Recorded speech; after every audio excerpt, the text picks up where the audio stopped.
संजय देना पाटील यांनी आज पत्रकारांविषयी केलेली शिवीगाळ याचा मी सर्वप्रथम निषेध करतो। आम्ही आज राज्यातील प्रमुख पत्रकार आणि पदाधिकारी, voice of media, POM international फोरमचे अनेक पदाधिकारी मुख्यमंत्र्यांशी भेटलो आणि मुख्यमंत्र्यांना विनंती केली आहे की या वातावरण वेळाला ताबडतोब आवरा।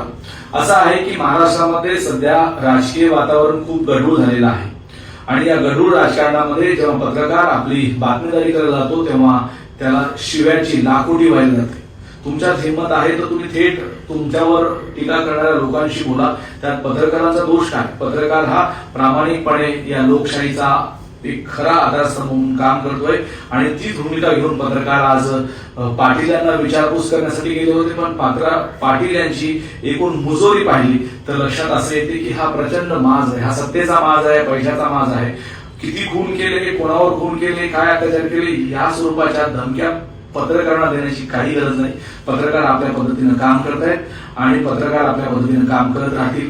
लोकशाही वाचवण्याचं काम हे सगळे पत्रकार करतायत आणि पाटील ज्या पद्धतीनं ज्या मुजोरीतून बोलतायत त्या पाटलाचा निषेध करावा तेवढा कमी आहे। आम्ही आज मुख्यमंत्र्यांना भेटलो, त्यांना विनंती करून निवेदन दिलेलं आहे। या पलीकडे जाऊन जर पाटील यांच्यावर कारवाई नाही झाली तर व्हॉइस ऑफ मीडिया राज्यभर रस्त्यावर उतरेल आणि पत्रकार अहिंसक मार्गाने आपला निषेध व्यक्त करतील।